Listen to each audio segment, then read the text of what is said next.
et que ça ne soit qu'une distraction de plus. On nous amène dans des schémas en définitive pour gagner du temps. Et lorsque le M23 se précipite à la signature, ça veut dire qu'un, le commanditaire a certainement subi une pression et qu'il veut gagner du temps pour se permettre d'organiser son système de contournement et se redéployer vers d'autres espaces et gagner du temps vis-à-vis de ceux qui leur donnent des instructions. Ils vont certainement, vouloir négocier leur entrée ou intégration au sein de toutes les institutions de la République, et ils savent que le chef de l'État actuel n'acceptera pas. On doit d'abord prendre des acteurs qui connaissent la région, qui connaissent les acteurs qui interviennent de l'autre côté de la rive. Des gens comme moi, nous sommes un petit nombre, mais nous existerons encore. C'était donc là Ivo Kota, et lutte contre l'insécurité au Nord Kivu, notamment à travers la lutte contre le chômage en milieu de jeunes.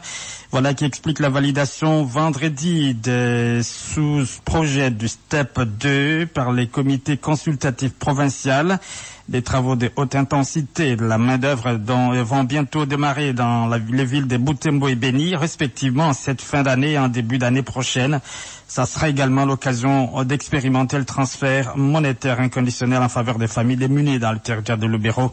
Massissi Niragongo, Jonathan Kombi. Au cours de cette troisième réunion de comité consultatif provincial, les participantes notamment passaient en revue plusieurs centaines de sous-projets qui rentrent dans le cadre du projet de stabilisation de l'Est de la RDC pour la paix, STEP 2. Au-delà de la construction et de la réhabilitation des ouvrages d'art, le projet va s'atteler également sur la réfection d'au moins 420 km de routes dans la ville de Butembo et 450 dans la ville de Beni.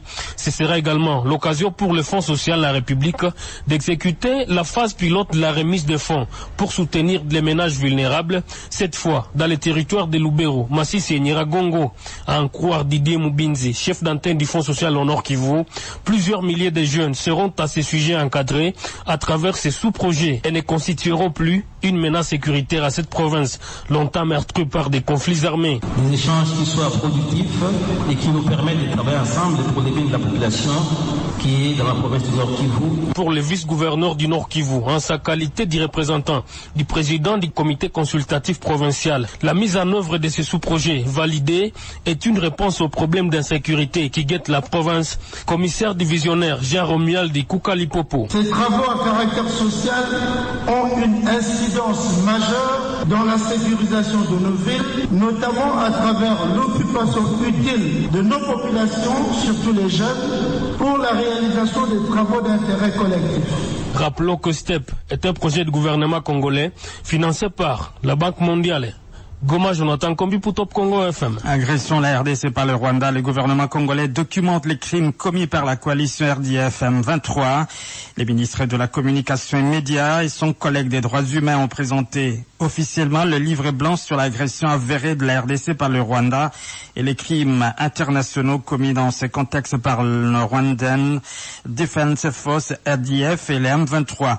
Devant plusieurs ambassadeurs, Patrick Mouyaya explique que ce livre est mis en place pour que les faits ne soient plus oubliés. C'est aussi pour réclamer justice et pour les centaines de populations massacrées pendant cette agression. On écoute Patrick Mouyaya au micro de Dieu merci Lusakomoun. Pourquoi nous avons voulu faire un livre blanc? Parce que nous ne voulons plus que les faits puissent être oubliés. Nous avons, avec une commission d'experts attitrés, que ce soit dans les secteurs de la défense, de la sécurité, de l'environnement, de la diplomatie, travaillé d'arrache-pied depuis plusieurs mois pour être en mesure de collecter la moindre preuve qui puisse appuyer notre argumentaire, parce que de tout ce qui se passe en République démocratique du Congo, il faut que justice soit faite. Aujourd'hui, nous avons lancé, ce sera le premier tome d'une série de livres qui suivront, parce que tout ce que nous disons, nous devons être en mesure de les démontrer. Autant les manques à gagner que nous enregistrons au plan économique, du fait par exemple de l'occupation à Bunagana,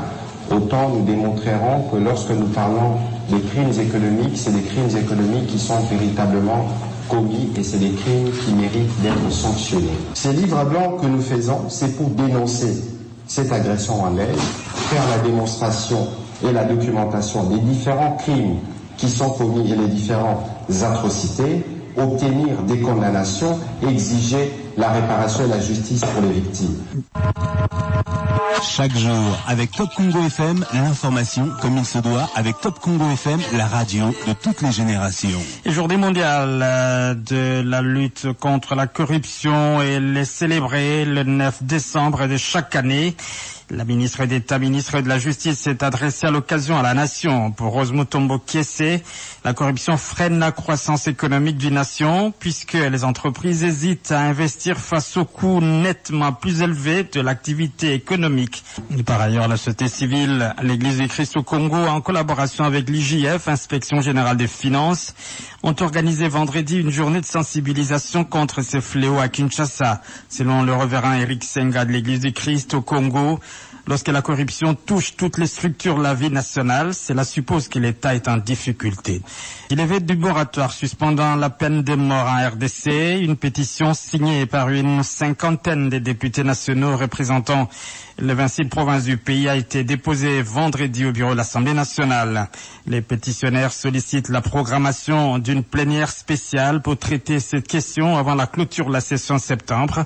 Ils affirment que la levée du moratoire suspendant la peine de mort en RDC favorisera le rétablissement de la paix à travers le pays au regard du très haut niveau d'insécurité dans l'est du pays et des divers massacres commis dans d'autres provinces. On écoute Jado Mangwengwe, il est député national et porte-parole du groupe de 50 députés au micro des Peggy Wabeno. Depuis plus de 15 ans, les Congolais du Nord Kivu, Sud Kivu et Ituri, de civils innocents et sans armes, sont sauvagement égorgés à l'arme blanche ou tués à l'aide d'armes à feu comme des animaux destinés à une extermination collective par des méchants individus criminels qui n'ont aucun respect pour la vie humaine. Ces criminels sont malheureusement encouragés par le fait que la peine de mort n'est plus exécutée suite à un moratoire de 2003. Le souci de notre pétition est que ce moratoire soit levé, que désormais tous ces criminels condamnés à mort par des juridictions compétentes soient exécutés. Au grand mot des grands remèdes, dit-on. Nous ne sommes pas contre l'abolition de la peine de mort, mais nous pensons qu'avec tout ce qui se passe à l'est du pays, de massacres collectifs de nos populations, une situation qui vient d'embraser d'ailleurs le Bandundu avec Kwamutu, sans oublier la criminalité en ville province de Kinshasa avec Kuluna. Notre pays ne doit pas être pressé à adhérer à de telles conventions avant que nous puissions stabiliser les choses. Lever les moratoires sera une façon de renforcer d'ailleurs les efforts de notre gouvernement pour rétablir l'autorité de l'État. Ce n'est pas une initiative personnelle. Nous sommes un groupe de députés que vous aurez à découvrir les jours du débat. Le député national Jado Mangwengwe. La population du village de Kabakaba, en territoire de Lubuntu, dénonce la violation de prescrits du code minier par une entreprise installée dans la région. D'après maître Momé Soukaï, avocat de la communauté, l'entreprise minière est installée depuis une dizaine d'années et aucun cahier de charge n'a été signé avec la population locale. Les villageois ne bénéficient donc pas du contrat social qui les lie avec cette entreprise. Des manifestations sont organisées régulièrement pour exiger le respect du volet social par cette entreprise. Une entreprise minière qui exploite l'or de manière semi-industrielle. Les chefs du groupement, par l'entremise de l'avocat de la communauté, sollicitent l'implication des autorités nationales et des élus de Lubuntu au Maniema pour régler cette situation. Maître Momé Soukaï dénonce aussi la présence d'armes armées dans une zone d'exploitation minière, présence qui crée une psychose au sein de la communauté. Maître Momé Soukaï est au micro d'Emma Michela. La population du village Kabakaba, territoire de Lubuntu, dans la province du Maniema, vit dans une psychose créée par le responsable de la société minière de Lubuntu, Somil Ansicle, qui exploite depuis presque 10 ans aujourd'hui, bien évidemment une exploitation semi-industrielle de l'or, sans en avoir signé aucun cahier de charges avec la communauté locale, comme l'exige le code minier. Il se trouve à ce jour dans les forêts de Kabakaba, qui est une zone minière, des militaires et soldats, au mépris des prescrits du code minier qui interdisent toute présence des hommes en uniforme dans la dite zone. On signale également la présence par Somil des agents de parquet général de la Chopo et pourtant nous sommes dans la province du Maniema. tracassant ainsi le paisible citoyen du village Kabakaba. Tout ceci sous l'œil impuissant de l'autorité tant locale que provinciale. Et surtout avec la découverte d'une pépite d'or qui avoisinerait 12 kilos d'or qu'il se serait partagé. Voilà dans quelles conditions vit cette population. Maître Momé Soukaï, le projet de 145 territoires est louable en ce qui démontre la détermination du président Tshisekedi à faire développer les différents coins et recoins reculés la RDC. C'est le député national Serge Anolité qui le dit. Selon cet élu du territoire de Mahagi à Ituri, il est impérieux d'impliquer les élus nationaux dans la mise en marche de ces projets en vue de l'atteinte des objectifs poursuivis. Serge Anolité a ainsi appelé la société civile et d'autres acteurs des Mahagi à la vigilance pour un aboutissement heureux de ce projet dans leur territoire. L'élu des Mahagi, Serge Anolité, est au micro des Gino Rima. Nous avons quand même, dernièrement, lors des échanges avec le ministre du Plan, sollicité à ce que l'intervention des élus soit également sollicitée, pas dans le sens politique, mais juste dans le sens d'accompagner les projets et à la longue, voir de quelle manière nous pouvons peut-être donner un rapport louable, par exemple, au gouvernement. Comme c'est un projet qui presque cible les secteurs, les chefferies, les territoires, ce serait impérieux que les chefs de chefferie, les présidents de la société civile, le coordonnateur de la société civile, les administrateurs eux-mêmes puissent s'en approprier. De préférence que chacun détienne déjà le nombre de projets qui seront réalisés dans son entité. Cela nous permettra à la longue d'évaluer les différentes actions que le gouvernement de Warrior a fait dans la République démocratique. Donc c'est un projet imminemment important et très important même, qui peut peut-être faire en sorte que, ne fût-ce que pour cette fois pendant ce régime de Félix Antoine Tshisekedi Tshilombo, que la population puisse palper du doigt les réalités et suivre de près pour que nous ne puissions pas tomber de ce que nous avions vécu à l'époque. Les députés élus de Mahagi, Serge Anolité. Examen du projet de loi portant aménagement du territoire à l'Assemblée nationale. Des organisations de la société civile environnementale dénoncent les blocages observés dans le processus d'adoption de cette loi au niveau de la Chambre basse du Parlement. Dans un point de presse vendredi à Kinshasa, ces organisations réunies au sein du groupe de travail Climat Raid Rénové ont émis des inquiétudes que ce flou profite à une catégorie de personnes. Elles ont rappelé aux élus l'intérêt et l'urgence d'examiner cette loi qui, une fois adoptée, va permettre de résoudre l'épineuse question de superposition des titres et affectation illégale des terres. Une situation qui préjudicie actuellement les communautés locales et les peuples autochtones pygmées. Écoutez l'extrait de leur déclaration lue par Trésor Bonjembo.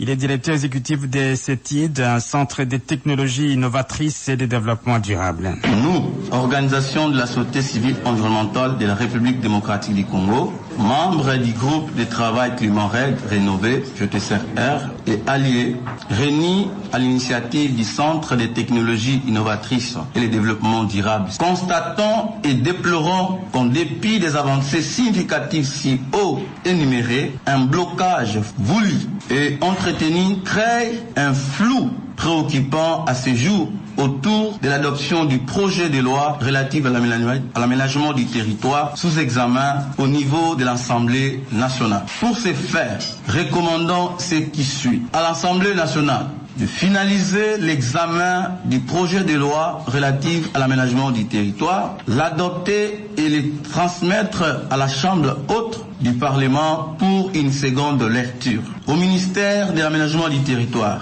mettre en œuvre le plan de communication de la réforme sur l'aménagement du territoire validé au mois de septembre 2022 au niveau national, provincial et local. À la société civile environnementale de renforcer le mécanisme de suivi de proximité du processus d'adoption par le Parlement du projet de loi jusqu'à sa promulgation par le président de la République. Trésor Bonjembo. Il est directeur exécutif de CETI, des centres des technologies innovatrices et des développements durables. On va parler de la situation des étrangers en RDC, surtout ceux qui vivent à Kinshasa. L'hôtel des villes les appelle à se mettre en ordre avec leurs documents. Béro Matanda. Consécutivement au communiqué du 12 septembre 2022 relatif au contrôle de la carte de résidence pour étrangers dans les entreprises ou organisations, employant les étrangers et dans les résidences privées.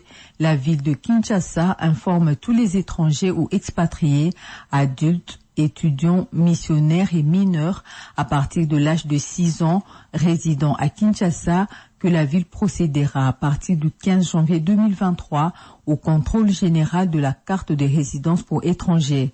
À cet effet, la ville invite tous les étrangers non encore en règle à se présenter à la commission provinciale de supervision de la délivrance de la carte de résidence pour étrangers dont le siège est situé au numéro 76 de l'avenue de la Justice, immeuble Amadan au 2e étage, concession de l'église du Christ au Congo dans la commune de la Gombe pour régulariser leur situation.